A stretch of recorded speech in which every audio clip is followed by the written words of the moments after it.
সত্রাজিৎ নামে একজন রাজা ছিলেন।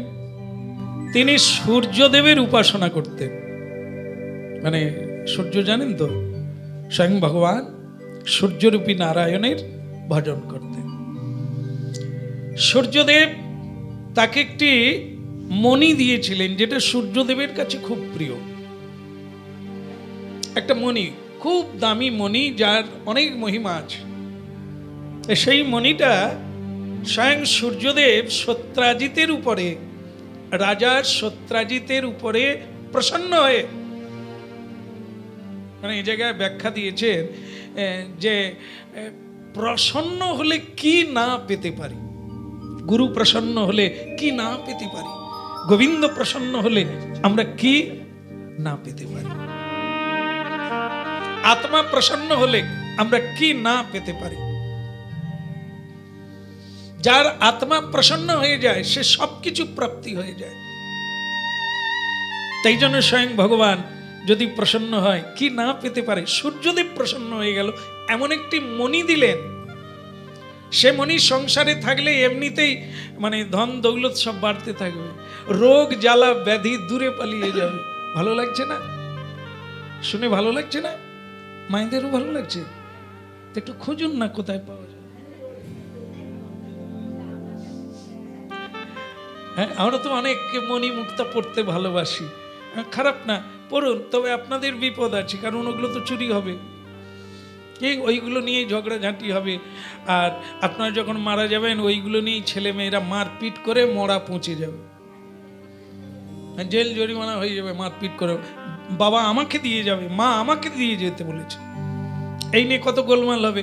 আচ্ছা, যাই হোক, এখন মণিটা সূর্যদেব সত্রাজিৎ রাজাকে উপহার দিয়ে দিলেন প্রসন্ন হয়ে। যা বেটা, হ্যাঁ, এর পুজো করবি, শ্রদ্ধায় রাখবি, কোনোদিন বাসি কাপড়ে হাত দিবি না, আর কোনোদিন স্নান না করে একে স্পর্শ করবি না, তাহলে কিন্তু আর থাকবে না, ও আমার কাছে আবার চলে আসবে যদি অযত্ন করো। যেরকম ঠাকুর, যেরকম গুরু, যেরকম বৈষ্ণব, যেরকম সন্ত, আপনার ভেতরে যতক্ষণ শ্রদ্ধা থাকবে সবাই জুড়ে আছে, সত্য আছে, ধর্ম আছে, আর সিদ্ধি আছে, লক্ষ্মী আছে, সব কিছু আপনার কাছে আছে।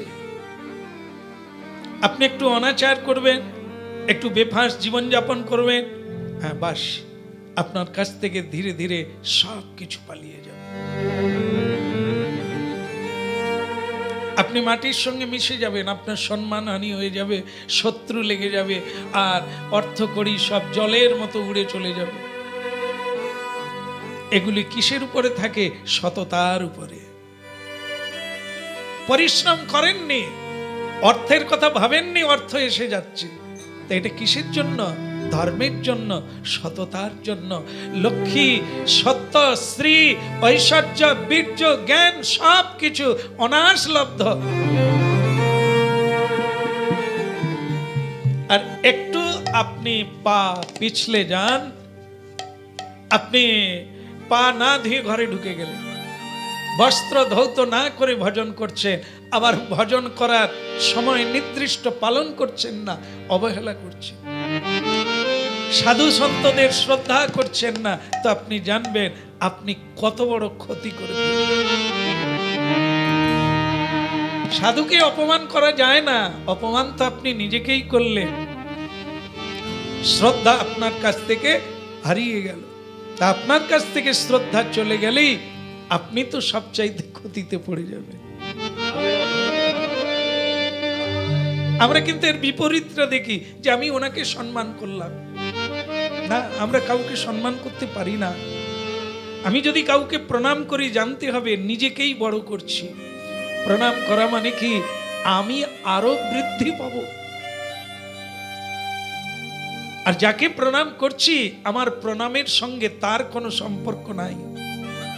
আমি যদি তাকে প্রণাম না করি, সাধুকে, গুরুকে, তাহলে ওনার না কমবে না বাড়বে। কিন্তু আপনার হিসেব হবে, যদি প্রণাম করেন, করতে পারেন, শ্রদ্ধা দিতে পারেন, আপনি অনেক কিছু পাবেন।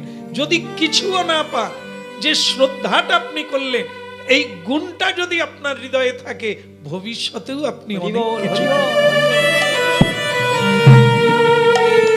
আর আজকে যদি আপনি সাধুকে অবজ্ঞা করেন একজনকে, তা বাস আপনার জীবনে শেষ দিন পর্যন্ত কোন সাধুকে আপনি শ্রদ্ধা করতে পারবেন না। মানে বিরাট ক্ষতিতে পড়ে গেলেন, সর্বস্ব হারিয়ে ফেললেন।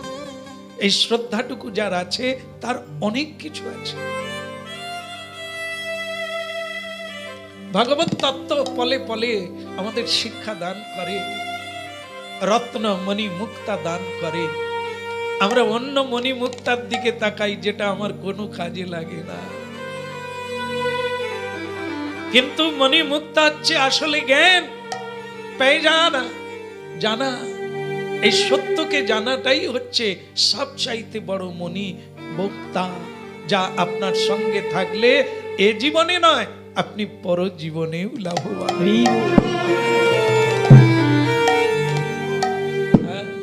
এই যে মণির কথা বলা হলো না, এর সম্পর্কে বলা হচ্ছে সূর্যদেব মণিটা দিয়ে। সূর্যদেব হচ্ছে সবচাইতে জ্ঞানী পণ্ডিত। ভগবত তত্ত্ব স্বয়ং ভগবান যেমন অর্জুনকে বলেছিলেন, তেমনি তিনি। এই জন্য ওনার গরুরজি এত বড় ভক্ত হলেন, তিনি সূর্যদেবের কৃপায়। তিনি সূর্যদেবকে গুরু করেছিলেন ভগবত তত্ত্ব জানার জন্য। ভাবুন,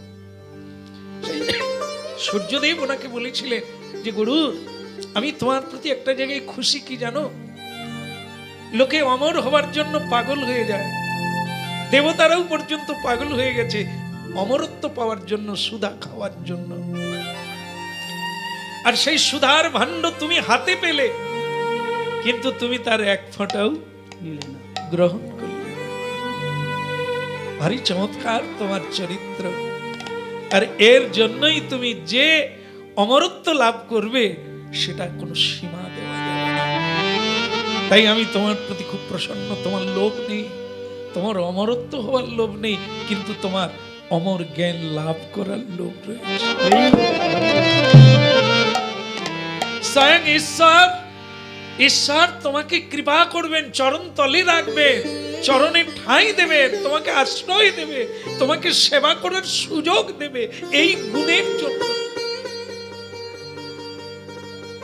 যে সুধাকে ত্যাগ করতে পারে, অমৃতকে ত্যাগ করতে পারে, সেই তো অমৃতের চেয়েও যে অমৃত হরি নাম, আর নামই কৃষ্ণকে তিনি রয়েছেন।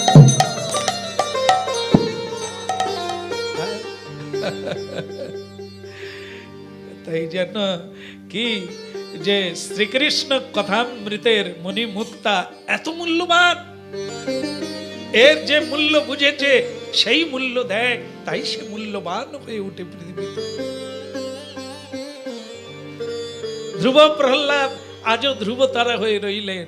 আমাদের চিত্তে প্রহ্লাদ মহারাজের বৈষ্ণবতা, তার চরিত্র, তার ভগবত তত্ত্ব ভক্তির শ্রদ্ধা আমাদের কাছে চিরন্তন হয়ে রইল। পরের জেনারেশন যারা পরবর্তীকালেও জন্ম নেবে, তারাও ধ্রুব মহারাজকে জানবে, প্রহ্লাদ মহারাজকে জানবে।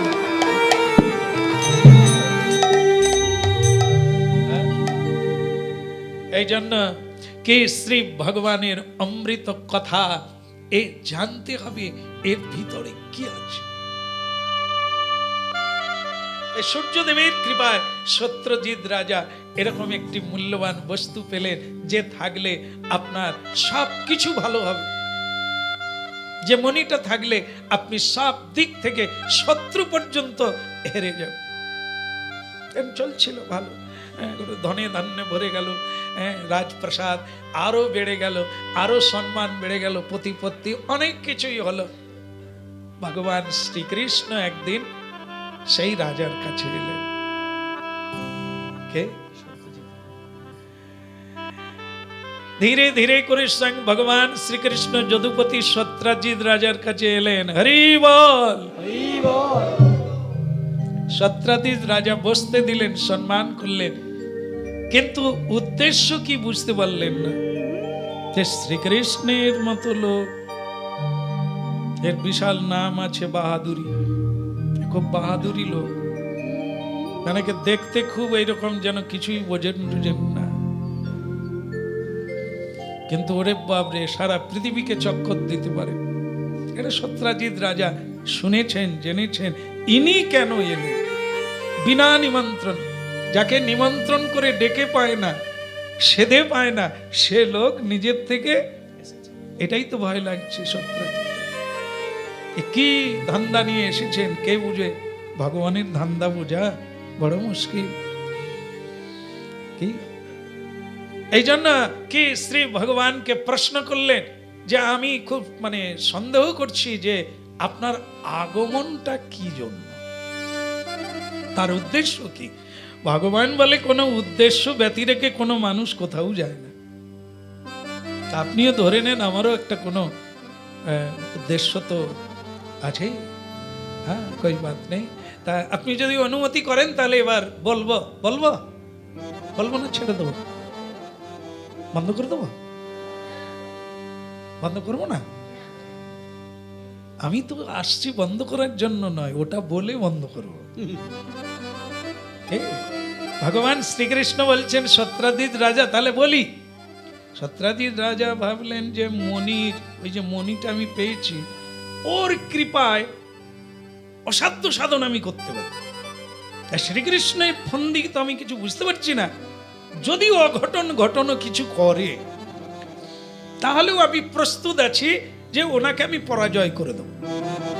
তা তিনি ওই মণিটার উপরে সাহস করে বললেন, তা আপনি নিঃসন্দেহে বলতে পারেন। বলে বলা অন্য কিছু নয়, খুব সামান্য। আবার বলে সামান্য? তা কি ব্যাপারটা? কিচ্ছু না, আপনার কাছে যে মণিটা আছে এই তো সেই মণির কাছেই গেল, যেটা আমার সবচাইতে প্রিয়, যেটা সবচাইতে আমার কাছে দামি জিনিস, সে তো তারই কোথায় বলছে। তারপরে মণি কি হয়েছে? না না, হয়নি কিছু। আমি বলতে চাইছিলাম ওই মণিটা যদি আমাকে দান করেন। এখানে দুটো রকম ব্যাপার আছে। ভগবান শ্রীকৃষ্ণ কোনোদিন কাউকে কিছু চান না, কোনো কিছু চান না, তার কোনো কিছুতে লোভ নেই। লোকে তাকে এত দেয় তিনি নিতে পারেন না, কিন্তু আজকে তিনি চাইতে গেছেন যে আমাকে যদি এই মণিটা আপনি দেন তাহলে আমি খুব খুশি মনে ফিরে যাব। সত্রাজিৎ রাজা বললেন যে দেখো, তোমাকে সকলেই খুব চালাক বলে, এই মুহূর্তে তারই একটি প্রমাণ। আরে যেটা আমার প্রাণ স্বরূপ, আমি কত বৎসরের তপস্যার দ্বারা যেটা প্রাপ্ত হয়েছি, আজ আমি তাকে পেয়ে খুশি। সারা দেশের মানুষ জানে যে আমি এই মহামূল্যবান মণির মালিক, সেটা নিয়ে আমি গর্বিত, গৌরবান্বিত ব্যক্তি। আমি কি করে আপনাকে দিয়ে দেবো? কৃষ্ণ কি হবে পরিণাম আমি জানি না, তবে এ প্রস্তাবে আমি রাজি নয়। এটি আপনাকে আমি দিতে পারছি না, আপনি যেভাবেই গ্রহণ করতে পারেন। বলো রাধে রাধে। ভগবান শ্রীকৃষ্ণ বললেন চলি, এইটুকুর জন্য এসেছিলাম। আপনি আপনার ভাব পোষণ করেছেন, আমি আমার ভাব পোষণ করেছি, চলি। সত্রাজিৎ রাজা ভাবলো কি এরপরে দল বল্লি আসবে নাকি? এ তো এরকম সুর করে আসে আর চলে যায়, আমি তো বুঝতে পারি না এ কি আছে ভেতরে। এই এলো, চাইলো, না বললাম, কোনো জোরাবরি করলো না, কিছু করলো না। আমি ভাবছিলাম যে জোরাবরি করবে, তারপর যুদ্ধের দ্বারা ওকে হারিয়ে দেবো, সেটা হলে সদবদ হয়ে যায়, ভয়ে আর কোনোদিন আসবে না। সুর করে চলে যাচ্ছে, তার মানে আবার বোধহয় কোনো একটা বড় ধান্দা নিয়ে আসবে। এ তো আমার ঘুম ধরবে না, তো যা অবস্থা করে গেল। আরে যদুপতি, চলি মহারাজ, বিদায়, আবার যদি কোনোদিন আসি দেখা হবে, চলি। সত্রাজিৎ মনে করলেন কি করবে, আমার কাছে মণি আছে, এই মণির কৃপায় আমি নানা সৈন্য তৈরি করতে পারি। আর ওরকম কৃষ্ণ হাজারটা এলেও বলুন না রে বাবা, নিতাই গৌর। তো এরকম মনির উপরে নির্ভর করে সত্রাজিৎ রাজা নিজেকে সাহস ভরে নিলেন যে কৃষ্ণ কিছুই করতে পারবে না। এরকম অনেক দিন কেটে গেল, কোনো আর এ সম্পর্কে কোনো ঢেউ উঠলো না, কৃষ্ণ আসলো না। কিন্তু একদিন কি করলো, তার ভাই মানে ওই যে কার কাছে মণি ছিল, সত্যজিৎ নয়, সত্যজিৎ তো আমাদের ক্যামেরাম্যান, সত্রাজিৎ রাজা। সত্রাজিৎ রাজা তার একজন ভাই ছিল, তার নাম ছিল কি নাম, প্রসেনজিৎ।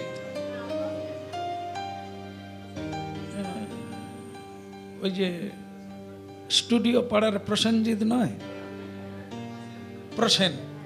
আচ্ছা, আমি তাহলে এতদিন এই প্রসেনজিৎ জেনে আছি, বলো রাধে রাধে। তাহলে প্রসেন, তো প্রসেন ওই মানে মণিটা কিন্তু ঠাকুরের মতো রাখা হয়, তাকে পুজো করা হয়, তার জপ ধ্যান করা হয়, যত্ন করা হয় ইত্যাদি। কিন্তু তার ভাই, দাদা এরকম একটা মণি পেয়ে পুজো করলেই তার কোনো শখ আর আহ্লাদ মিটে নাকি? কি এই যে সোনা দানা আপনারা কিনে বাক্সের মধ্যে রেখে কি হবে? আরে পড়ো, ঘুরো, আরাম করো, লোককে দেখাও,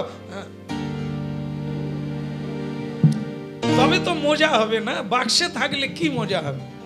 টাকা পয়সা রোজগার করেছো, খরচা করো, আনন্দ করো, কিছু বানিয়ে ফেলো, কিছু কেনো, কিছু খাও, তাহলে তোমার আনন্দ হবে।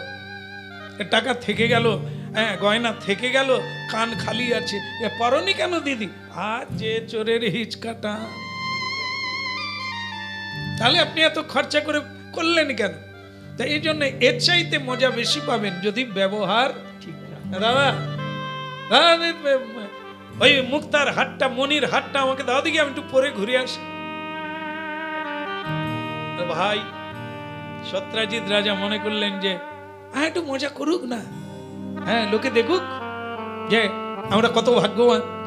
সেটাকে হার করে মণিটা তার মধ্যে দিয়ে প্রসেন ভাই পরে নিয়ে ঘোড়ায় চড়ে শিকার করতে বেরিয়ে গেল জঙ্গলের ভেতরে। হ্যাঁ বাহ সুন্দর, ঘোড়া ছুটছে, এরা সব জানে, মানে ঘোড়াও চালাতে পারে, হাতিও। হাতি যদি যায় কিরকম করবে?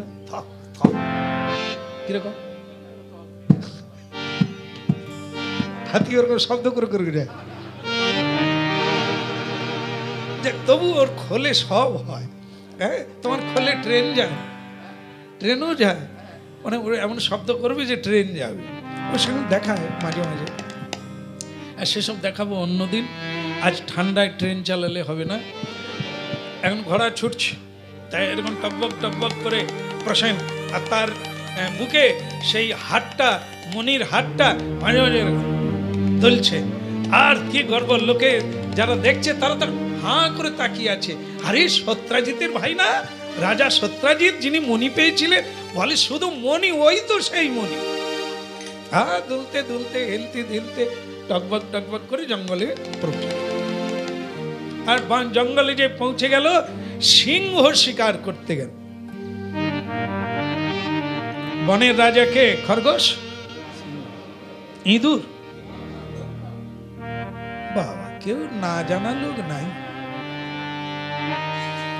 তাহলে সিংহকে যেই কিনা তাক করতে গেল তীর ধনুর্বাণ নিয়ে, সিংহ এক লাফ দিয়ে হাতির পিঠে উঠে বলল, মানে ঘোড়ার পিঠে উঠে প্রসেন বাবুকে ঘাড়ে ধরে যত্ন করে সম্মান করে নামাল। তারপরে যা করে তা করে আর কি, তারে করে ঘাড় চেপে ধরল, কাজ মিটে গেল। মণি মুক্তার কি হলো? মণিটা সেইখানে পড়ে থাকলো, মণির মালা। আর প্রসেন বাবু কোথায় গেল? প্রসেন বাবু একবারে টালিগঞ্জে স্টুডিও পাড়ায়। রাধে রাধে। কালার বাঁশি বাজে,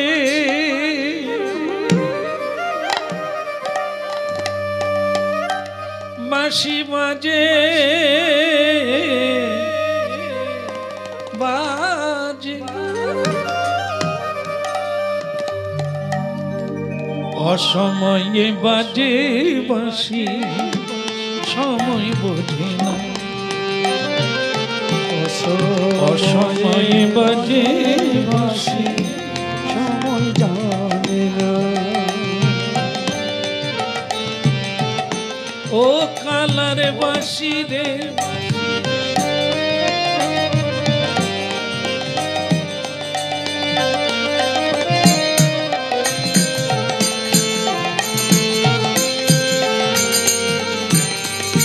বাসি রে ও ও কালার বাসি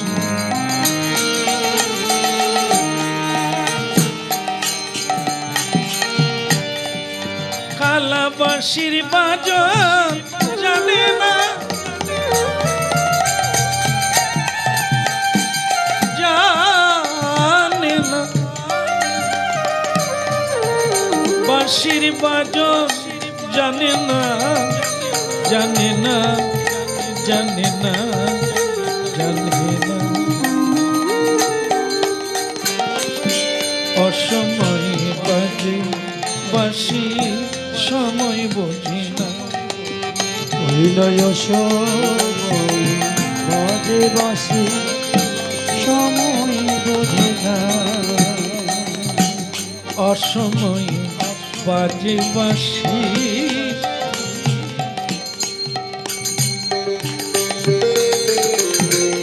আমি যখন রাতে বসি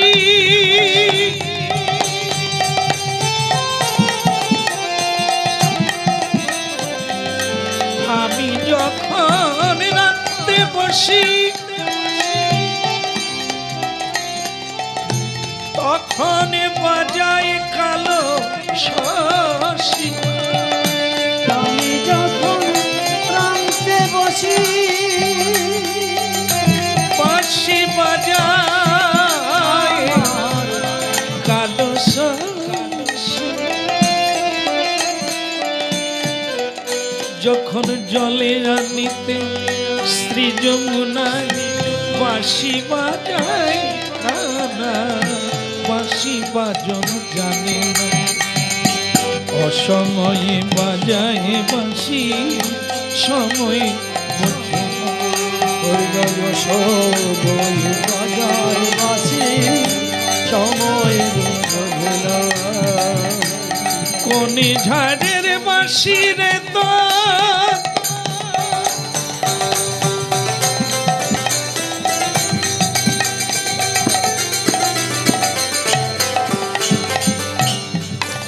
কোন ঝাড়ে বাঁশি কি দিয়ে তৈরি হয়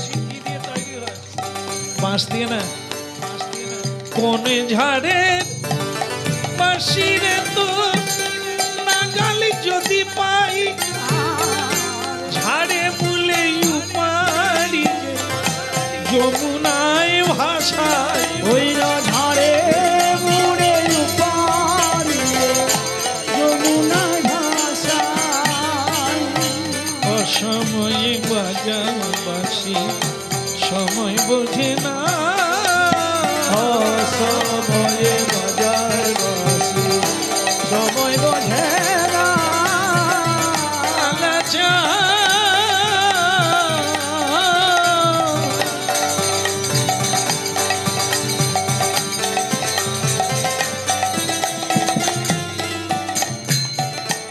দ্বিজ চণ্ডী দাসে বলে বাঁশি কেন দোষী যা বলে বাজাই বাঁশি তাই তো বলে বাঁশি যা বলে বাজাই বাঁশি তাই তো বলে বাঁশি বাজন জানে না অসময় বাজাই বাঁশি সময় জানে না বাজায় বাসি সময় বোঝে না বাজায় বাঁশি সময়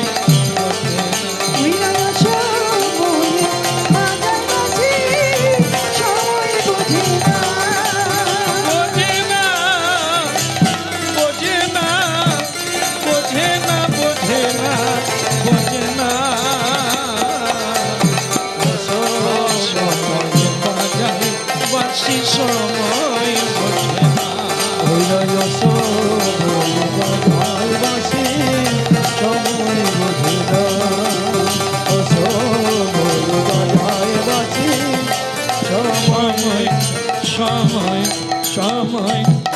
ওঠে না। বিরাই গৌর বল রাধে রাধে রাধে রাধে শ্যাম মিলা দে। রাধে রাধে হ্যাঁ, তাহলে বিড়ালে খেয়ে নিল প্রসেনকে। সিং সিং এত গান গাইলাম, তার ভিতরে আপনারা ভুলে গেলেন না। সিংহে খেয়ে নিল প্রসেনকে, আর মণিটা পড়ে থাকলো সেইখানে। সিংহ সেইটা নিয়ে মাঝে মাঝে নাড়ানাড়ি করছে, আর মণিটা বেশ দেখতে। তো সেটা দেখে সিংহের কি মনে হলো কি জানে, সে আবার হাত দিয়ে, একবার হাত বলতে সামনের পা দিয়ে, ওদের ওইটা নাড়লে খুব ভালো লাগে দেখতে, এরকম করছে। ঠিক সেই সময় একটি ভল্লুক চলে এলো, জাম্বুয়ান। এই ভল্লুক জাম্বুয়ান, তো সেই জাম্বুয়ান এসে ও তার আবার সে আবার ওই জঙ্গলের সিংহ হলে কি হবে, থাপ পড়ে সোজা করে। তার যে থাপ্পড় না, সিংহ সহ্য করতে পারবে না, সে এসে ঢাই করে সিংহের ঘাড়ে মেরে দিল। সিংহ তো ম্যাঁ করে ইষ্টদেবকে ডাকতে ডাকতে মরে গেল। তাই সেই ভল্লুকটা মানে জাম্বুয়ান, সে ওই মণিটা পেয়ে ওলে খারাপ না, এটা বাচ্চারা খেলবে নিয়ে, আর সে সিংহকে মেরে সেই মণিটা নিয়ে চলে গেল তার গুহার ভিতরে, যে তার যে সব বাচ্চা টাচ্চা আছে এটা বেশ খেলবে, একটা ভালো খেলনা কিনে। আর ভল্লুক তো আর জাম্বুয়ান তো আর সোনার দোকানে যাবে না, গিয়েও তার কি হবে, টাকা তার কি হবে। তোমার আমার টাকার দরকার, কিন্তু বলে কানাইয়া লাল কি, তা নিয়ে চলে গেল। এখন এদিকে মোটের কথা, সত্রাজিৎ রাজা খালি দেখছে ভাই আর ঘুরে আসে না। এ কি হলো রে, এইবার যা হবার তাই, যত সময় যায় কান্না বিরহ তত বেড়ে যায়। এবার সন্দেহ শুরু হলো, তাহলে কি শিকার করতে গিয়ে বহুজন ঘরে আর আসে না। বিধবা গ্রাম আছে জানেন? জানেন? গ্রামের নাম বিধবা গ্রাম, সুন্দরবন অঞ্চল, কুমিরমারি, এসব জায়গার নাম আমরা হরিনাম গাইতে যাই। হ্যাঁ, তা ওই সব জায়গা, বাঘমারি, হ্যাঁ সব জায়গার নাম। ও সব বাঘ আসা যাওয়া করে। আমরা হরিনাম গাইতে গেলে ঘুমাই না, কারণ তারা গল্প করে, এখনো আসে মাঝে মাঝে। কে বলতে পারে আজকে আসবেনি, ওরে সর্বনাশ। যাই হোক, তারা গল্প করে, শ্যামসুন্দর প্রভু সকালে থাকবেন, আপনাকে বিধবা গ্রাম দেখাবো। তা আমরা বলি বিধবা গ্রাম কেন? সব বাগে নিয়ে চলে গেছে, কাঁকড়া ধরতে গেছে, মধু পাড়তে গেছে, গাছ কাটতে গেছে, বাঘ টেনে নিয়ে চলে গেছে। এই জন্য সেই গ্রামে শুধু বিধবা বাস করে। কে? তো সেই গ্রাম, আমি বলি ঠাকুরের কৃপা হোক, আমি দেখতে গেলে কোথায় কেঁদে ফেলবো। বাঘের কথা শুনলে ভয় লাগবে না? এরকম করে মানুষকে টেনে নিয়ে যায়, যন্ত্রণা হয়, কষ্ট হয়, মানুষ বাঁচতে চায়, বাঘ তাকে ছাড়তে চায় না। যাই হোক, এইসব ঘটনা আছে, আজও অঘটন ঘটছে। হ্যাঁ, তা সেসব ভাববার বিষয়। অনেকগুলো ঘটনা নিজের চোখেও দেখেছি, তা সেসব বলা যাবে না, ভয়ঙ্কর জিনিস, মনে হলেও কষ্ট হয়, ভুলতে চাই কিন্তু ভোলা যায় না। তো যাই হোক, আজকের কথা হচ্ছে কি, কে কাকে মারলো, যে জাম্বুয়ান সিংহকে মেরে তার গলার হাড়টা নিয়ে গুহায় ঢুকে গেল। এদিকে সত্রাজিৎ রাজা নিশ্চিত ধরে নিল আমার ভাইকে শ্রীকৃষ্ণ মেরেছে। কেন বলুন তো? ওই যে একদিন চেয়েছিল, আরো সেদিনই সন্দেহ করেছিল এ কৃষ্ণ খুব চালাক লোক, হ্যাঁ, এ আমি দিলাম না, কিন্তু ও ছাড়বে না।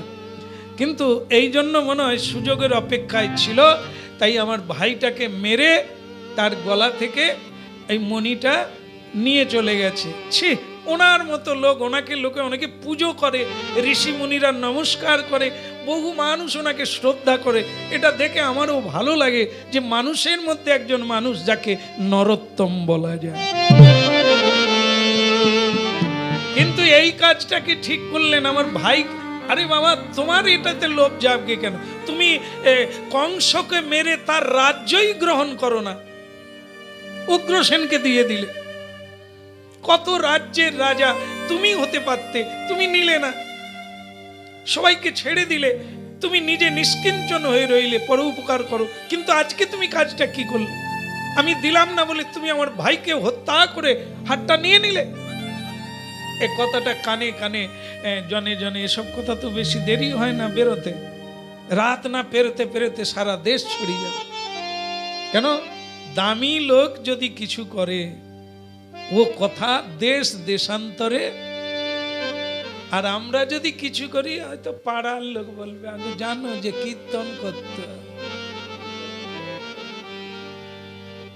ওই দু একটা লোক জানবে, আর বেশি আমরা তো পরিচিতি নয়।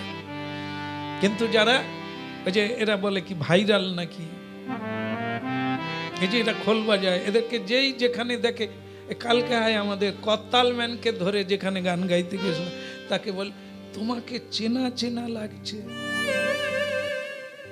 হ্যাঁ, তাকে বলছে তোমাকে চেনা। ও তখন জুড়ে দিল, আমি ওনার সঙ্গে থাকি, হয়তো দেখেছেন। সে কিন্তু এটা বলতে চায়নি, ওকে নিশ্চয়ই অন্য কোথাও স্টেজে দেখেছে বা টিভিতে, নিশ্চয়ই কোনো স্টুডিওতে দেখেছে। সেও কীর্তনিয়া, বিখ্যাত কীর্তনিয়া, আমার সঙ্গে দেখা করতে এসে ওকে আপনাকে চেনা চেনা ওকে বলছে। তুমি থাকলে হয়তো তোমার ফটো নিত। বলো রাধে রাধে। তো যাই হোক, এখন ও শেষকালে এটাই বলে ঝেড়ে দিল যে আমি ওনারই সঙ্গে থাকি, হয়তো দেখে থাকি। আমি আবার তাকে অন্য কোথায় ঘুরিয়ে নিলাম, নালে কি বলবে কোথায় দেখেছ কি? এদের তো ছবি এখন দেওয়ালে দেওয়ালে মারা আছে, ভাইরাল। এরা যেদিন মরে যাবে দেখবেন সারা পৃথিবীর লোক কাঁদবে। চেনে তো এদেরকে, সবাই চেনে না। কিন্তু আমরা মরে গেলে বলবো ওই যে কীর্তনিয়া শ্যাম সুন্দর মরে গেল, লোকটা গাই তো, আবার জ্বালাতেও বটে। খালি বলে হাত তোলো, খালি বলে উলু দাও, খালি বলে হরি বল বলো। বলো রাধে রাধে। আপনারা তো করেননি, কাউকে সন্দেহ করেননি। এই সবচাইতে এটা একটা খারাপ জায়গা, যেটা হচ্ছে মানুষ মানুষকে সন্দেহ করে। অনেক কিছু করলে ঠিক আছে, কিন্তু সন্দেহ যদি একবার কারো ভেতরে ঢোকে, কারো সম্পর্কে, তো ওই সন্দেহ রোগটা কাটাতে হয়তো জীবনও কেটে যাবে, ওই রোগ যাবে না। খুব খারাপ জিনিস। এই জন্য সন্দেহ করতে নেই, পারফেক্ট রূপে দেখতে হবে, যাচাই করতে হবে। কারো কথা শুনে অমূলক অনুমান করে সন্দেহ করলে জীবন যন্ত্রণাময় হয়ে যায়। দেখুন এখানে কি করলেন, সত্রাজিৎ রাজা বললেন এটা কৃষ্ণের কাজ। কথাটা কি ঠিক? আপনাদের তো ঘটনা শোনালাম, সত্য নয়? তাহলে সত্রাজিৎ রাজা যেটা এই মানে প্রচার করলেন, ভাইরাল করে দিলেন, শ্রীকৃষ্ণের উপরে কলঙ্ক চাপিয়ে দিলেন, যে ভগবান তাকে মানে মানুষ তিনি নররূপেই এসেছেন, সবাই তো তাকে চেনেন না। তার গুণাবলীর উপরে নির্ভর করে মানুষ কিন্তু তাকে ভগবানের ন্যায় পুজো করছে। এটা স্বাভাবিক। এই জগতেও বহু মানুষ ভগবান রূপে পূজিত হচ্ছেন, কারণ তার কর্মের গুণে, তার কর্মটা ভগবানের মতো। ভগবান যেসব কল্যাণময় কর্ম করেন মানুষের কল্যাণের জন্য, কোনো মানুষ যদি তা করে, এই ভগবানের জায়গায় তাকে লোক দেখে। এরকম মানুষ পৃথিবীতে তো অজস্র রয়েছে, যাদেরকে মানুষ ভগবান বলে।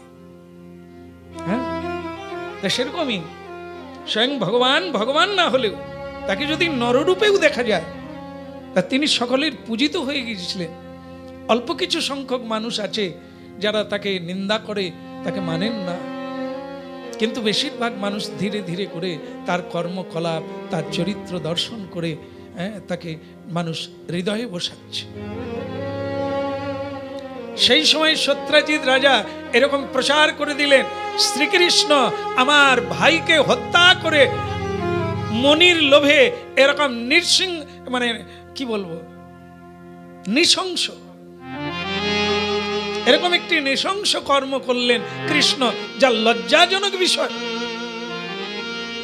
সেই সময় দেখবেন আমাদের মতো কিছু লোক আছে, জানেন না, শোনেন না, কিন্তু শোনার পর উমা তাই, আমরা ভালো লোক বলে জানতাম, শেষ পর্যন্ত উনি বাবা রক্ষা করেছে, বাবা আমরা এরকম করি।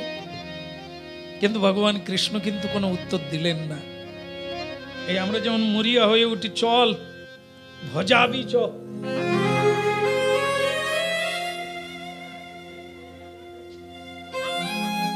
প্রচলিত ভাষা, চল কথা প্রমাণ করবি, চল কে বলেছে, আমরা আগে এটাই খুঁজি, কে বলেছে, আগে সেই লোক, আরে সে যেই বলল কথাটা সত্য কিনা, কে বলেছে বলো, আমি যে চুরি করে কলা খেয়েছি, কে বলেছে বলো। ভগবান কৃষ্ণ কিন্তু এখানে এরকম কোনো কর্ম করলেন না। তিনি চুপচাপ চিন্তা করতে লাগলেন, কলঙ্কটা এলো কেন, যে কাজে আমি করি না সেটা আমার উপর চাপলো কেন, তা আমাকে একবার দেখতে হবে রহস্যটা কি। আমি তো নিই না, আমি তো এই কাজ করি না, তাহলে আমার উপর কলঙ্ক চাপলো, আমি ছেড়ে দেবো? কি করব? ওই আমাদের মতো মানে কোনো প্রমাণ করতে যাওয়া নয়। তা তিনি কি করলেন, তিনি ওই যে কি বলে, আরে রহস্য উদ্ঘাটন করার জন্য কি কি হ্যাঁ, সিআইডি না, আমি এসব খুব একটা বুঝিনি।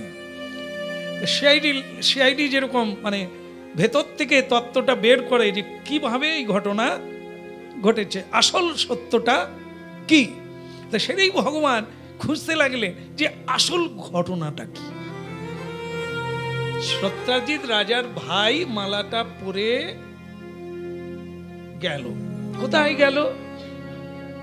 জঙ্গলে গেল শিকার করার জন্য। তাহলে ও যখন শিকার করতে গিয়েছিল, প্রসেন কেউ শিকার করতে, এটা সিআইডির মাথা, আমাদের মাথা নয়। কৃষ্ণ চাইতে এসেছিল, নিশ্চয়ই গেছে, নিশ্চয়ই গেছে, ওর লোভ সামলাইতে পারেনি। তা আমাদের ধারণা এরকম দিক দিয়ে যাবে। আর ভগবান শ্রীকৃষ্ণ দেখলেন আমাকে রহস্যটা খুঁজে বের করতে হবে, সত্যটা কি। তাই আমাদেরও ধৈর্য ধরতে বলছে। এই পটানো পটিনি ভজানো ভজিনী, এই নিয়ে মারাত্মক কাণ্ড করে বসি আমরা। না, ধৈর্য ধরো, সত্যের রহস্য উদ্ঘাটন কর, প্রমাণ কর। সত্য একদিন না একদিন, তাই যত লুকাও আর যত গোপন করো, ঈশ্বর বলিয়া যদি কেহ থাকে, তাহলে এই সত্যও প্রকাশ।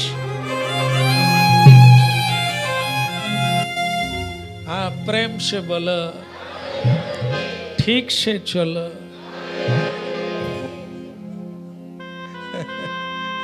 গান্ধারী মা নিজের ছেলে দুর্যোধনকেও যা বলল, যুধিষ্ঠিরকেও একই আশীর্বাদ দিল, দুজনে প্রণাম করলো।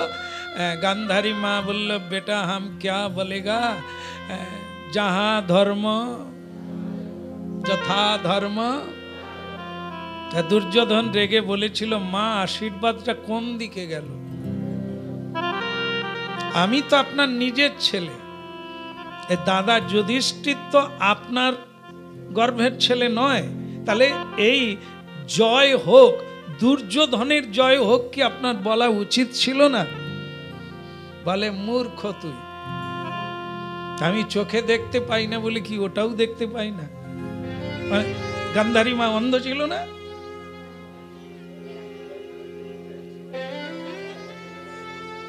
আপনার বাড়ি কি তার কাছাকাছি নেই?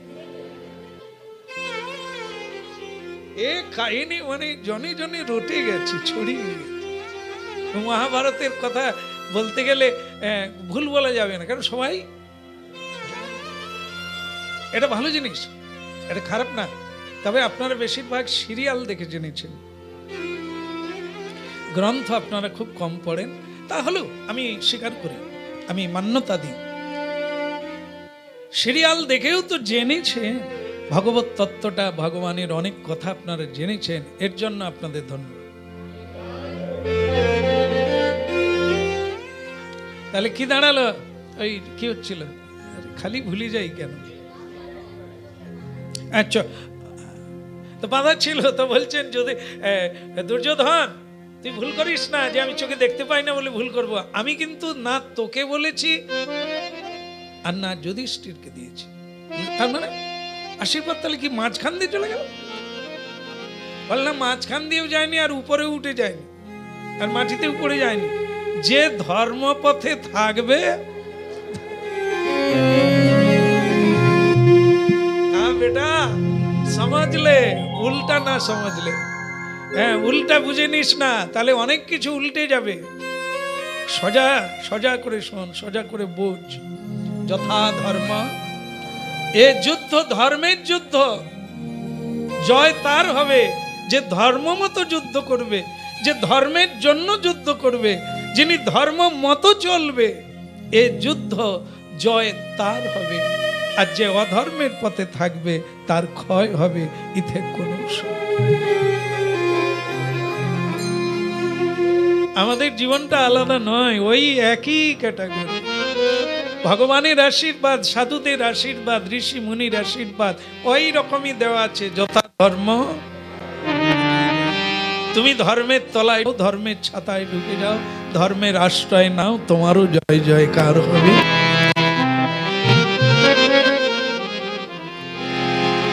জয় রাধে শ্রী রাধে বলে ডাক দেখি, জয় রাধে শ্রী ডাক দেখি। কি করো তুমি, নেমে পড়েছ, আমি কি করব? একবার জয় রাধে শ্রী রাধে বলে ডাক দেখি, একবার জয় রাধে শ্রী বলে একবার ডাক দেখি। ওই আমার মন পাখি রে মন পাখি, মন পাখি রে মন পাখি, জয় রাধে শ্রী রাধে বলে ডাক দেখি। একবার জয় রাধে শ্রী রাধে বলে ডাক দেখি। ও তুই আনন্দ নগরে যাবি, তুই আনন্দ নগরে যাবি, ও তোর ভব পারের ভাবনা কি, ভাবনা কি। জয় রাধে শ্রী রাধে বলে ডাক দেখি, একবার জয় রাধে শ্রী রাধে বলে ডাক দেখি। আমার মন পাখি, আমার মন পাখি রে মন পাখি, জয় রাধে শ্রী রাধে বলে ডাক দেখি। একবার জয় রাধে শ্রী রাধে বলে ডাক দেখি। ও তুই আনন্দ নগরে যাবি, এই রাধে বলার, রাধে বলার জন্য ও তুই আনন্দ নগরে যাবি, শেষে ভব পারের ভাবনা কি। জয় রাধে শ্রী রাধে বলে ডাক দেখি, জয় রাধে শ্রী রাধে বলে ডাক দেখি।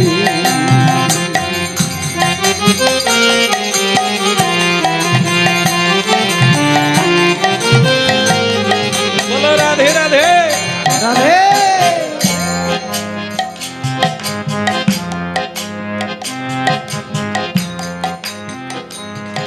এক মুদি দোকানদার মৃত্যু শয্যায় শায়িত। বড় ছেলে এসে বলছেন, বাবা যাওয়ার বেলা হরিবল বলুন, বাবা কিচ্ছুটি বলেন। মেজ ছেলে বাড়ি এলো, বাবা শেষের দিনে আপনি তো অনেক দিয়ে গেলেন, একবার হরিবল বলুন, এটাই আপনার সম্বল। বাবা তারপরেও কিছু বলেন। ছোট ছেলে এসে বললেন, বাবা দাদারা ঠিকই বলেছেন, তুমি চুপচাপ কেন, তুই বলো না হরিবল। মন পাখি জয় রাধে শ্রী রাধে বলে ডাকবে।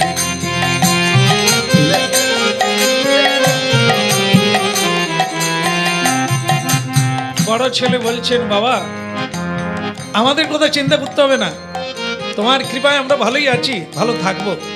আমরা 3 ভাই মিলে ওই একটাই অনুরোধ করছি, আপনি বরং শেষের বেলা একবার হরিবল বল। বাবা রেগে গিয়ে বলে, তখন থেকে আমি শুধু শুনছি, আমি তোদের মানে দেখে অবাক হচ্ছি যে আমার বুকে যন্ত্রণা হচ্ছে, আমি সহ্য করতে পারছি না, আমাকে তোরা হরিবল বলতে বলছিস। কতগুলো কথা বলল, তার বুকে যন্ত্রণা, কিন্তু এর ভিতরে হরিবল।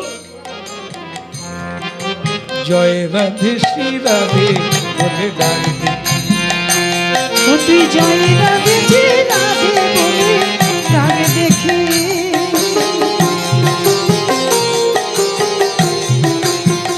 পাখি তোর পূর্ণ হলো কাল, কাল মানে আর সময় নাই, যে কটা দিন কাল ছিল সেটা পুরা হয়ে গেল। পাখি তোর পূর্ণ হলো কাল, তাই করছো রে গোলমাল।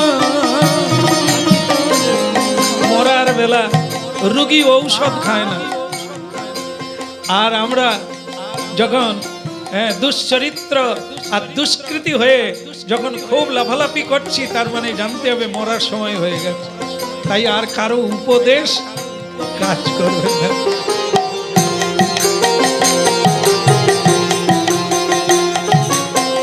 পাখি তোর পূর্ণ হলো কাল, তুমি করছো রে গোলমাল। ও পিঞ্জরা তোর খোলা আছে, ঢুকবে কালো বিড়াল। কালো বিড়াল মানে কি? কাল, মহাকাল, মৃত্যু। পাখি তোর পূর্ণ হলো কাল, তাই করছো রে গোলমাল। পিঞ্জরা তোর খোলা আছে, ঢুকবে কালো বিড়াল।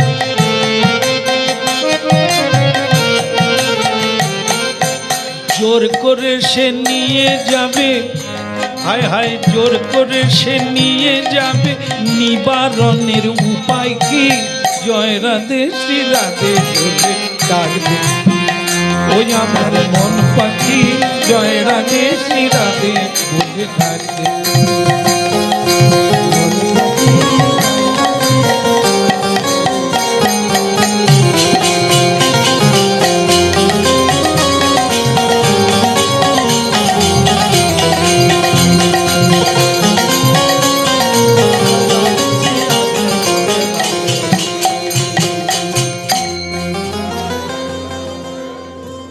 হরি বল।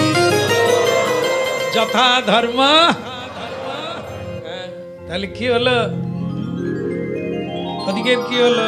ভগবান কৃষ্ণ কলঙ্কের জন্য রিসার্চ করতে বেরোলেন, প্রকৃত রহস্য কি। এই সত্যকে জানার পন্থাটা বলা হলো। এভাবে জানতে হয়, সময় দিতে হয়, ধৈর্য ধরতে হয়। একদিন না একদিন সত্যের উদ্ঘাটন হবেই হবে, তুমি বিচার পাবেই। যতদিন চন্দ্র সূর্য থাকবে সত্য ততদিন আছে। গঙ্গা যতদিন না শুকিয়ে যাবে, তার মানে পবিত্রতা আর ভক্তি পৃথিবীতে আছে। ভগবান শ্রীকৃষ্ণ জঙ্গলে প্রবেশ করলেন, গিয়ে দেখতে পেলেন, সেই জায়গাটা খুঁজে পেলেন যেখানে প্রসেনজিতের, প্রসেনজিৎ না, আসলে সিনেমা দেখে দেখে মাথাটা গেছে। প্রসেন প্রসেনের হাড়কুড় দেহ পড়ে আছে, আর মুক্তার মালা নাই, সিংহটা সেখানে মরে পড়ে আছে। তার মানে সিআইডি গোয়েন্দা, ভগবান গোয়েন্দা ধরে নিলেন, হে বেটা প্রসেন ওই সিংহের পেটে সিংহই একে হত্যা করেছে। কিন্তু মণিটা কোথায় গেল? মণিটা তাহলে দেখে সিংহ সেখানে মরে পড়ে আছে, মানে কি আবার একটা রিসার্চ রাস্তা বেরোচ্ছে। হ্যাঁ, তার মানে সিংহ প্রসেনকে মেরেছে, আবার সিংহকে কেউ মেরেছে। তাহলে সিংহকে মারার লোক কে আছে? বিড়াল। সিংহের ওপরে যে আছে সে কে? জাম্বুবান। খুঁজছে ভগবান কৃষ্ণ, তাকে কোথায় পাওয়া যায়, তাকে কোথায় পাওয়া যায়। দেখতে দেখতে একটা গুহা পাওয়া গেল। তো ভগবান কৃষ্ণ নির্ভয়ে গুহার ভেতরে প্রবেশ করে, গুহার ভিতরে প্রবেশ করে দেখে একটা বাচ্চা, মানে জাম্বুবানের বাচ্চা, ভালুকের বাচ্চা, সে ওই মণিটা নিয়ে খেলছে। তাই যার এত কাণ্ড চলছে, সে কিনা জীব জন্তুর বাচ্চা, যার এত দাম, যে পুজো হয়, যাকে পাওয়ার জন্য মানুষ খুনাখুনি করছে, আর সেটা একটা ভাল্লুকের বাচ্চা তাকে নিয়ে খেলছে।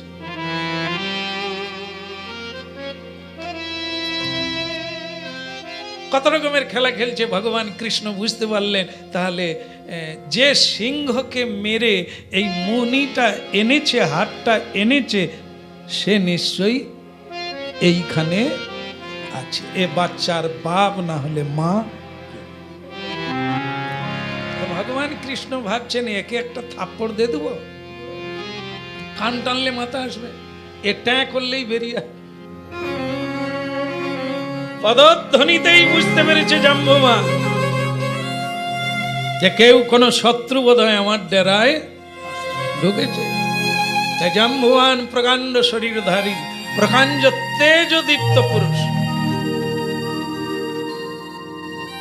তার আর্টিস্ট আলাদা, চলার কায়দা আলাদা, তেজি লোকের চলাটাই আলাদা, আমাদের মতো মারার আগে যেন মরে গেছে। সে চড় তুলেছে, আমি চড় খেয়ে তারপরে এরকম কর। আমরা ভয় করি, তো এই জন্য ভয়ে বেশি মরার আগেই। তো ভগবান হচ্ছেন সেই জন যিনি কোনো কিছুকে ভয় পান না। তাই তিনি এরকম করে যখন দেখলেন যে জাম্বুবান আসছে, বাস শুরু হয়ে গেল লড়াই। এবার যে শত্রু, হ্যাঁ, এই আমার বাচ্চাকে মারতে এসেছে, আমার বাচ্চার কাছ থেকে খেলনা নিতে এসেছে, আমার ডেরায় ঢুকে ছাড় পেয়ে যাবে। কে রে তুই? হাতা হাতি, দাপা দাপি, লড্ডা লড্ডি, জড্ডা জড্ডি, গুঁতো গুঁতি, নানা রকম ভাবে যুদ্ধ চললো তো চললো লাগাতার। না কৃষ্ণ হারে, না জাম্বুবান। আরে সর্বনাশ, কে কারা এরা? লড়াই তো লড়াই 18 দিন। একদিন একাদশী করলে লৌটে পড়ে যাবে।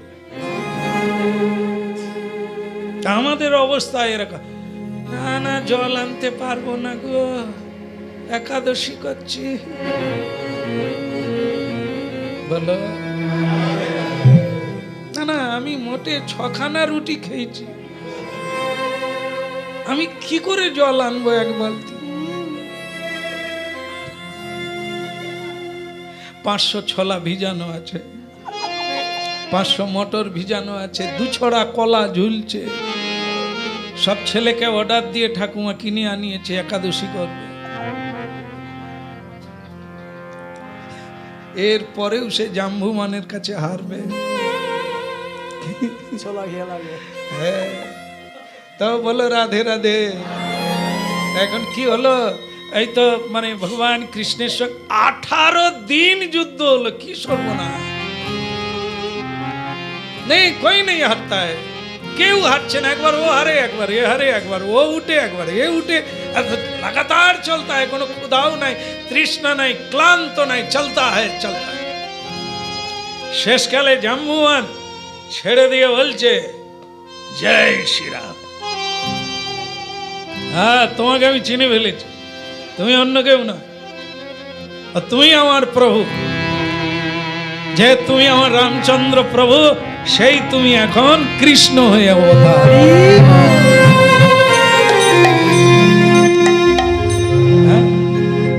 তুমি আগে আমার প্রভু ছিলে রামচন্দ্র, যুগের পরিবর্তন ঘটে যেতে তুমিও পরিবর্তন হয়ে এসেছো। তুমি কৃষ্ণ, মানে তুমি রাম, তুমি কৃষ্ণ হয়ে এসেছো, তুমি আমার রামচন্দ্র। তোমাকে প্রণাম থাকলো, আর যুদ্ধ করবো না।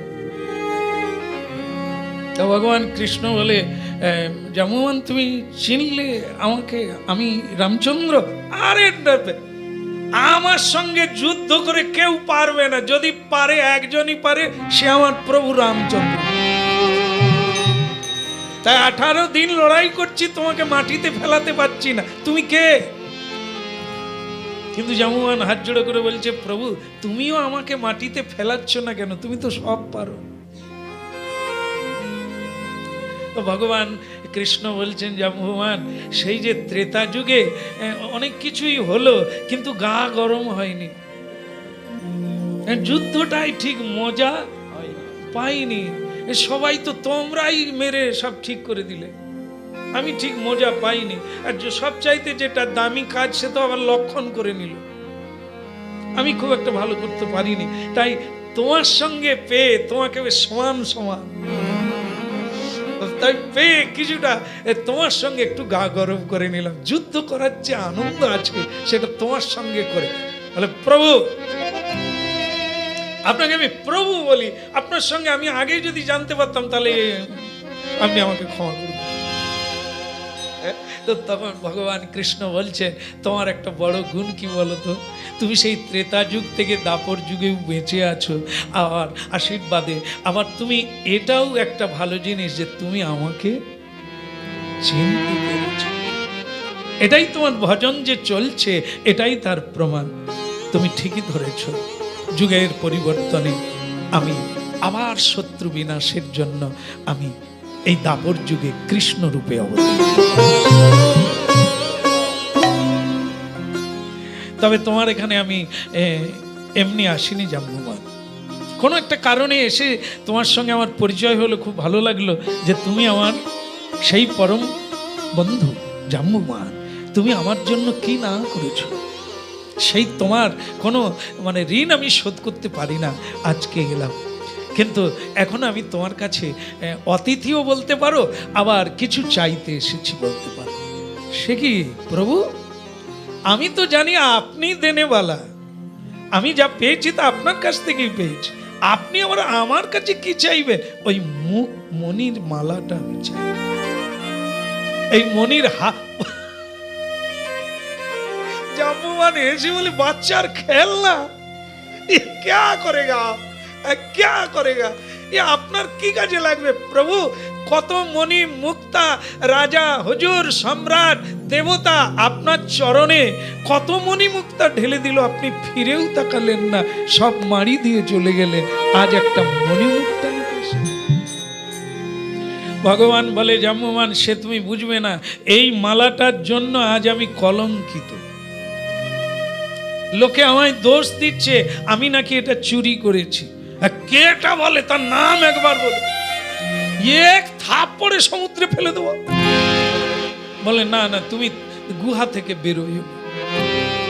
আমি জানি তোমার শক্তি আমারই মতো।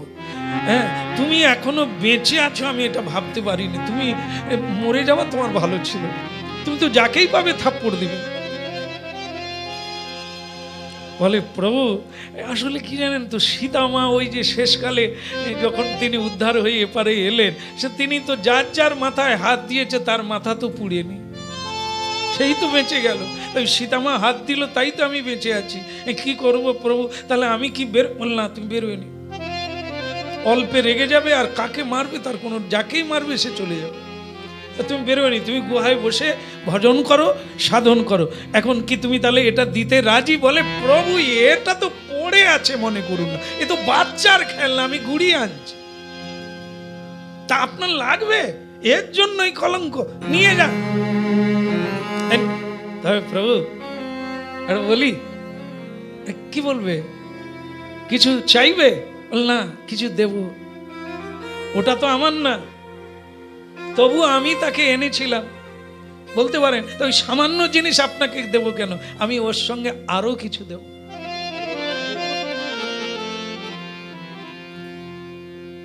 একটা কুমারী মেয়েকে ধরে নিয়ে আসলো, অপূর্ব দেখতে, রূপে গুণে সরস্বতী বা লক্ষ্মী এরকম চেয়ে থাকতে হবে, সেই অপরূপা কন্যাকে ধরে আনলে আমার মেয়ে। এই মনির সঙ্গে আমার মেয়েকে আপনাকে আমি দান করলাম। তার নাম হচ্ছে কি? জাম্বুবতী।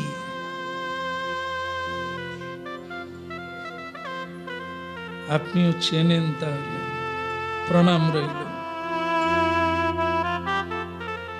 জাম্বুবতীকে টেনে আনলো, আর ভগবান তো দেখে অবাক হয়ে গেলেন। চোখ যেরকম আপনারা করেন আর কি, তো সেরকম হলো, প্রণয় হলো, আর অলধ্বনি হরিধ্বনি হতে লাগলো।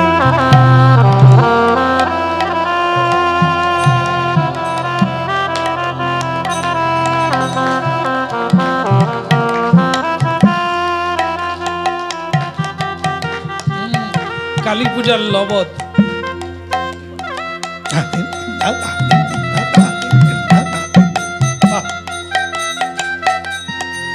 ভালো করে বাজাও, বায়না হবে, যার বিয়ে হবে তোমাকে ডাকবে।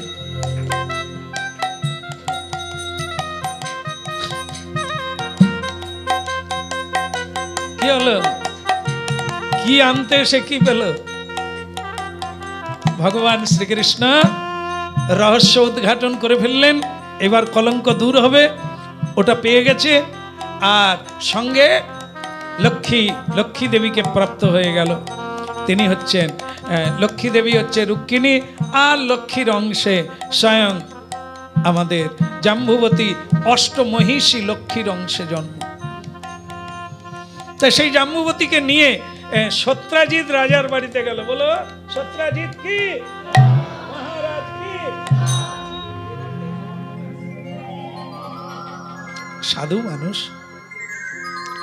সত্রাজিৎ রাজা অবাক হয়ে গেলেন, কৃষ্ণ এত লোকজন নিয়ে এলো কেন? ওই তো আমার হাতটা চুরি করেছে।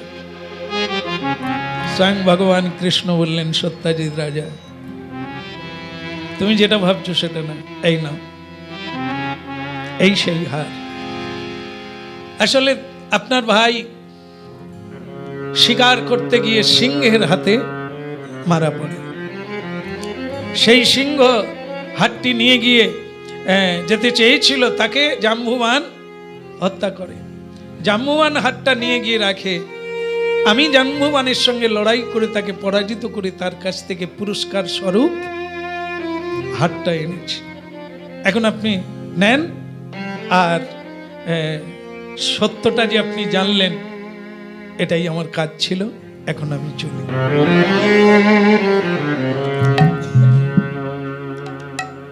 সত্রাজিৎ রাজা লজ্জিত হয়ে গেলেন যে আসলে আমার ভাই মানে সিংহের মুখেই মারা গেছে, পেটে চলে গেছে, আর আমি খামাখা একজন মানী লোককে, সম্মানী ব্যক্তিকে কলঙ্ক দিয়ে দিলাম। ভগবান শ্রীকৃষ্ণ বলছেন, সত্রাজিৎ রাজা, খানিকটা আপনার দোষ আছে, আপনি না জেনে আমাকে দোষারোপ করেছেন। আরেকটা দোষ আছে, যারা ভাদ্র মাসে চতুর্দশীর চাঁদ দেখবে তাদের জীবনে কোনো না কোনো কলঙ্ক হবে। শুধু আপনাদের ভালোবাসি বলে জানিয়ে দিলাম, আপনারা দেখবেন না। আরে দেখিস নি রে কচি, ভাদ্র মাসে চতুর্দশীর চাঁদ, কলঙ্কিত চাঁদ, তো সেই চাঁদকে যারা দর্শন করবে তাদেরও কিন্তু জীবনে কলঙ্ক হবে।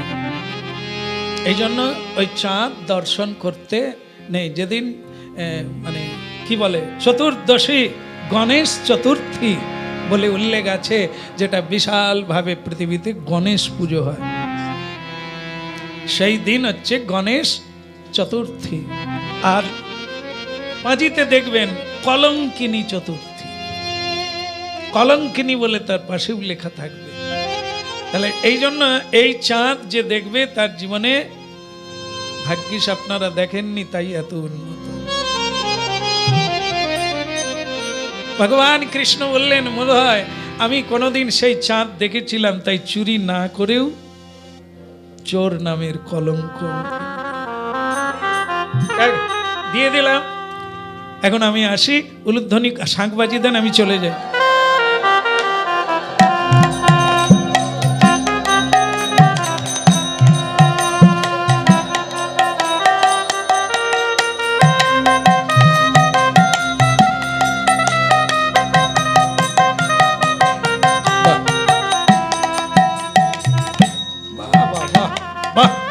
এবার খেয়ে নাও।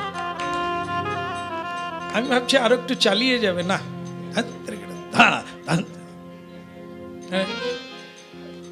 এবার খাবে। বিয়ে বাড়ির খাবার কান্নার লোভ জাগে হয়ে গেল। এখন মজার কথা কি, সত্রাজিৎ রাজা দেখলো আমি যে ভুলটা করেছি, এবার তো এই উল্টো কথাটাও আবার প্রচার হবে যে আমি মিথ্যা করে কলঙ্ক দিয়েছি, আর যাকে দিয়েছি উনি তো সাধারণ মানুষ নয়, অসাধারণ ব্যক্তি, তাকে আমার এই কলঙ্ক দেওয়াটা অন্যায় হয়েছে। কি করে শোধ করা যায়? কৃষ্ণ, যদুপতি কিছু বলবে? একটা কথা বলার ছিল, এ মণিটা আমি তোমাকে দিতে চাই, এটা নাও, এর সঙ্গে আমি আরো কিছু দিতে চাই, আপনিও কিছু দেবেন? বললেন কি দেবেন? আমার একটি সর্বগুণ সম্পন্না কন্যা আছে। বুঝুন অবস্থা। ভগবান বোধহয় যেই দিকেই যাবে সকলে একটা করে দান করবে। কি ওখানে একটা পেলেন এই হারের জন্য, আবার এখানে আসা মাত্র হার ফিরিয়ে দিলে তো সত্রাজিৎ রাজা বলে, এনার সঙ্গে যদি বাবা ছেলের সম্পর্ক না হয়, কিছু যদি যৌতুক না দিই তাহলে প্রসন্ন হবে না, প্রসন্ন যদি না হয় তাহলে আমার জীবনে ভালো কিছু হবে না, ভালো লোককে কষ্ট দিলে আমার ভালো হয়, তা সেটা যদি শোধবোধ করতে হয় তাহলে একটা সম্পর্ক তৈরি করতে হবে। আর আমার মেয়ে যেভাবে গুণবতী, এ যে পাবে সে আমার উপর আর শত্রুতা করবে না। কি করলেন? আমার মেয়েকে, ইনি হচ্ছেন লক্ষ্মীর অংশে, যার নাম হচ্ছে সত্যভামা দেবী। হ্যাঁ, প্রথম হচ্ছে রুক্মিণী দেবী, তারপরেই হচ্ছে সত্যভামা দেবী, গুণসম্পন্না। তো সেই সত্যভামা দেবীকে ওনার হাতে তুলে দিলেন। ভগবান শ্রীকৃষ্ণ সত্যভামা দেবীকে পেয়ে খুব খুশি হলেন, কারণ এরকম সৌভাগ্যবতী বলা হয় কি না? এমনিতে আমারও কিছু ভাগ্য থাকবে, আরো যদি সৌভাগ্যবতীর সঙ্গে জুড়ে যাই তাহলে কি হবে? ভাগ্য আরো বেড়ে যাবে না? ভাগ্যবান আর ভাগ্যবতীতে জড় হয়ে গেলে, মিলন হলে তাদের সৌভাগ্য রাশির দরজা খুলে যায়, ভালো দিন এসে যায়, শুভ দিন চালু হয়ে যায়। হ্যাঁ, রাধে রাধে। এখন এই সত্রাজিৎ রাজা কি কি দিলেন? মণির হার আর রাজকন্যা দিয়ে দিলেন। শ্রীকৃষ্ণ রাজকন্যাকে নিলেন, কিন্তু মণিটা নিলেন না। বললেন এটা আপনার কাছেই থাক, ফলটা আমরা ভোগ করব, কিন্তু মণি আমি নেব না। তো তখন বলছেন তাহলে সেদিন, এখন তো জামাই হয়, কোথায় কোথায় বলাই যায়, আজকে ফিরিয়ে দিচ্ছেন। একদিন তো আপনি এটার জন্যই এসেছিলেন, আপনি তো নিজের মুখে যেটা কোনোদিন করেন না সেটা তো আপনি আমার কাছে করেছিলেন, চাইছিলেন। আপনি যেটা বুঝেছেন সেটাও না, আমি আমার জন্য চাইছিলাম না, যদু রাজার জন্য চাইছিলাম। তার জীবনে উন্নতি হবে, রাজ্যের উন্নতি হবে, দেশের উন্নতি হবে, এই মণিটা যদি তাকে দিতে পারতাম। তাই আপনার কাছে চাইতে এসেছিলাম, আপনি তো দিলেন না।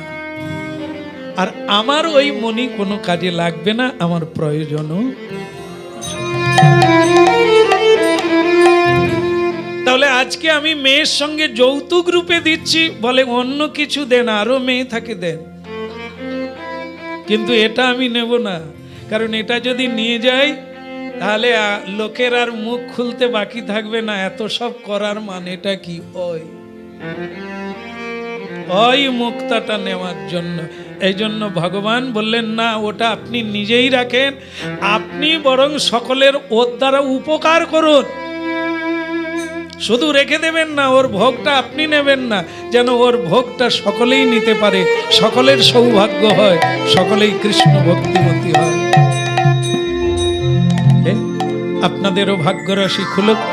রাধে রাধে জপ চলি আয়েঙ্গে বিহারি, राधे राधे जप चले आएंगे बिहारी, राधे राधे जप चली आएंगे बिहारी, राधे राधे जप चले आएंगे बिहारी, आएंगे बिहारी चली आएंगे बिहारी, ओ आएंगे बिहारी चले आएंगे बिहारी, आएंगे बिहारी चली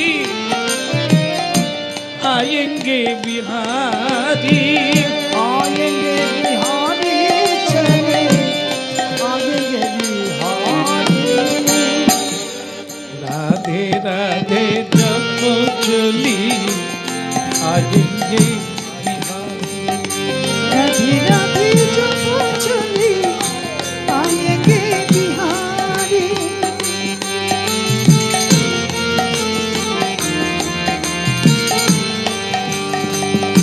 आएंगे बिहारी चली आएंगे बिहारी, आएंगे बिहारी चले आएंगे बिहारी, आएंगे बिहारी चली आएंगे बिहारी, आएंगे बिहारी चले आएंगे बिहारी,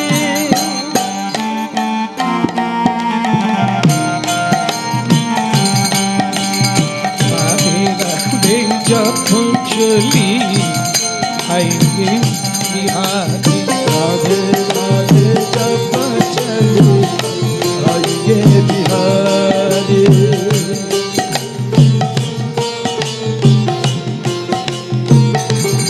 सही है। राधे राधे जप चली आएंगे बिहारी, राधे राधे राधे राधे राधे राधे राधे, ओ राधे राधे राधे राधे राधे राधे राधे राधे राधे राधे राधे राधे राधे राधे राधे राधे राधे राधे राधे, राधा मेरी चंद्रा चकोर हे बिहारी, राधा मेरी चंद्रा चकर है बिहारी,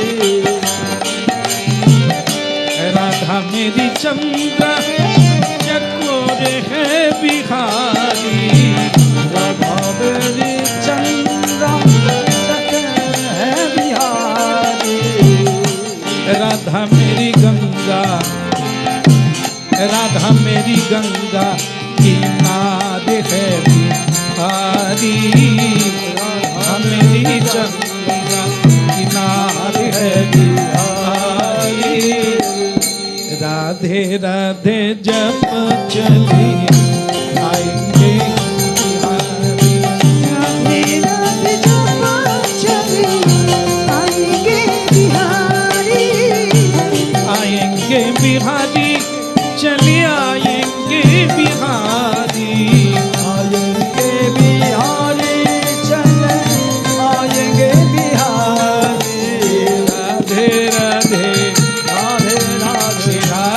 রাধে রাধে রাধে রাধে রাধে জপ চলি আয়েঙ্গে বিহারি। बोल राधे राधे जपा चली आएंगे बिहारी।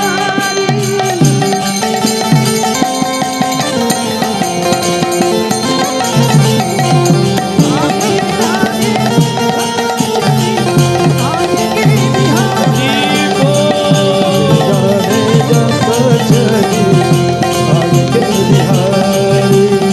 राधे राधे जप चली आएंगे बिहारी। রাধে রাধে। আমাদের ইতিহাসের পাতায় আলেকজান্ডার মরে যাওয়ার আগে তিনি 3টে আবেদন করে গিয়েছিলেন তার প্রিয়জনদের কাছে, যে আমি যখন মরে যাব 3টে জিনিস আপনারা করবেন, এটা কথা দিতে হবে। তার পাত্র মিত্র মন্ত্রী মহোদয়গণ সকলেই হাত জোড়ো করে বলেছিলেন, মহারাজ আপনার মতো মহৎ ব্যক্তি, আপনার মতো জিত, এত বড় একজন ধার্মিক রাজা, আর তার কথা আমরা মানব না? বলুন আপনার কি শেষ ইচ্ছা? তো তিনি বলেছিলেন, আমি যখন মরে যাব আমার দেহটা ডাক্তারেরা বয়ে নিয়ে যাবে। কি বললেন? মানে এই যে কফিন বাক্স আছে না, বাক্সের মধ্যে করে নিয়ে যায়, তো সেই কফিন বাক্সটা বইবে ডাক্তারেরা। তুমি ধরতে পেরেছো কেন বলো তো? বলো রাধে রাধে। আচ্ছা ঠিক আছে, তা এখন কথা হচ্ছে কি, যে তার প্রথম ইচ্ছা হলো এটা কি, আমি যখন মরে যাব আমার ডাক্তার যেন আমার কফিন বাক্স বয়ে নিয়ে যায়, রাস্তা দিয়ে, বাজার দিয়ে, শহর দিয়ে, রাজপথ দিয়ে, মানে ডাক্তাররাই বয়ে নিয়ে যায়। তা বলে, মহারাজ তাহলে আপনার দ্বিতীয় ইচ্ছে কি? বলে, আমার দ্বিতীয় ইচ্ছা হলো এটাই, যে আমাকে যে কফিন বাক্সে নিয়ে যাওয়া হবে, আমার সারা শরীরটা ঢাকা থাকবে কফিন বাক্সে, কিন্তু 2টো হাত যেন তার বাইরে থাকে।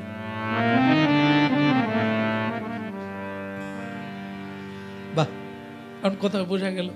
তাহলে আর আপনার 3 নম্বর ইচ্ছাটা কি? আমার 3 নম্বর ইচ্ছা হলো, জীবনে আমি বহু ধন সম্পদ মানে সঞ্চয় করেছি, আমি যখন যে রাস্তা দিয়ে যাব আপনারা সেই রাস্তায় সব ধন সম্পদ ছড়িয়ে দেবে।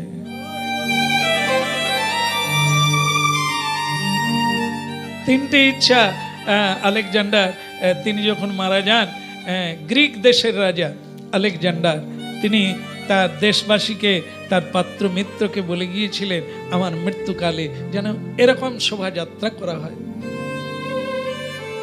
এবার তার 3টি কথার অর্থ কি ছিল? প্রথমে তিনি বলেছিলেন, ডাক্তারেরা আমার কফিন বাক্স বয়ে নিয়ে যাবে। এটার দ্বারা তিনি কি শিক্ষা দিতে চেয়েছিলেন, কি বোঝাতে চেয়েছিলেন? বোঝাতে চেয়েছিলেন লোকে দেখুক, যারা অহংকার করে ভগবান নাই, ঈশ্বর নাই, ডাক্তারের উপরে নির্ভরশীল হয়, ডাক্তারই আমাকে বাঁচাবে। তা সেই আলেকজান্ডারকে ডাক্তারেরা বয়ে নিয়ে যাবে, লোকে যেন দেখতে পায় ডাক্তাররা আলেকজান্ডারকে বাঁচাতে পারেনি। এত পয়সা থেকেও, এত অর্থ থেকেও, এত বলিয়ান হয়েও কোন ডাক্তার তাকে তোমাদের কেউ বাঁচাতে। এই অহংকারটা ভুলে যাও, ঈশ্বর যাকে রাখবে তিনি থাকবে। উনি খুব অল্প বয়সে চলে গেলেন, এই জন্য বলেছিলেন যেন ডাক্তাররা আমাকে বয়ে নিয়ে যায়, লোকে যেন শিক্ষা পায়। ডাক্তার 2টো রোগ সারাতে পারে, কিন্তু কাউকে বাঁচাতে পারে না।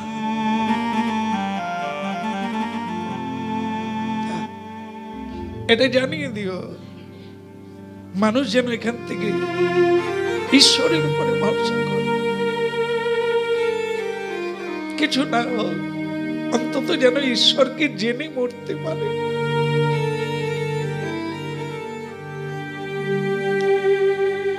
আলেকজান্ডারের দ্বিতীয় আবেদন,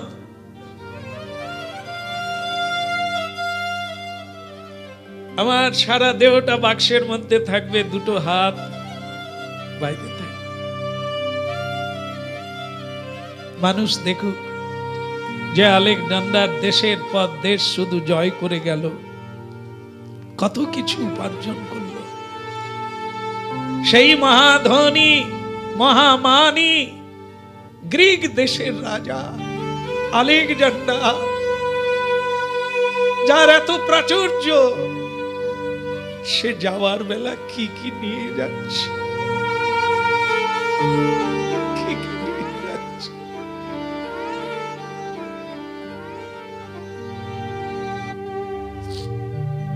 মানুষ যেন আমাকে দেখে শিখে, এই ধনের জন্য, অর্থের জন্য যেন খুনাখুনি না করে, এর জন্য যেন জীবন কালাতিপাত না করে। যা কিছুই নিয়ে যেতে পারবে না, খালি হাতে যাবে, কেন সব ছেড়ে দিয়ে শুধু সঞ্চয় করবে, কেন অর্থ উপার্জন করবে যা তোমার কোনো কাজেই লাগবে না।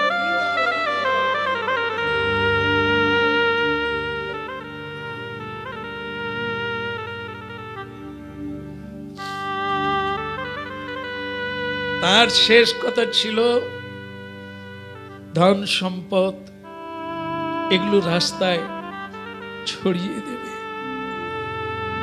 আমি যে রাস্তা দিয়ে আমার মরদেহ যাবে, সেখানে সবগুলো ছড়িয়ে দেবে।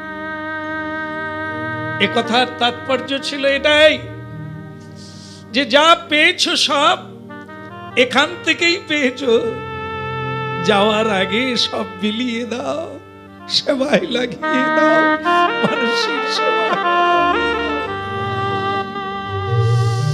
যেহেতু তুমি এখান থেকেই পেয়েছিলে, যাওয়ার আগে এখানেই দিয়ে দাও, দান করে দাও, বিলিয়ে দাও। তার এই মূল্যবান উপদেশ, তার এই মূল্যবান ইচ্ছা সবাই পূর্ণ করেছিল। ইতিহাস জানে সবাই করেছিল।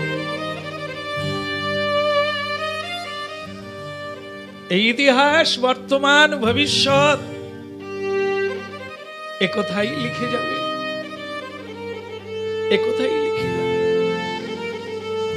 যদি আমরা এখান থেকে শিক্ষা লাভ না করি, অবগত না হই, তাহলে ভুলটা নিয়েই আমরা যাব, আবার একটা ভুল জায়গায় পা দেব, যেখানে গিয়ে মানুষ হওয়া যাবে না, যেখানে মনুষ্যত্বকে স্মরণ করা যাবে না, যেখানে আমার প্রাণ প্রিয় গোবিন্দকে স্মরণ করা যাবে।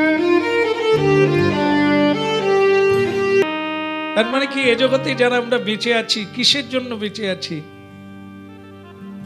একটু সম্মান তো, মানে কি সম্মানের শহীদ বেঁচে থাকা, এটি হচ্ছে কি বীর্যবহুল বাঁচা, যথার্থ বাঁচা।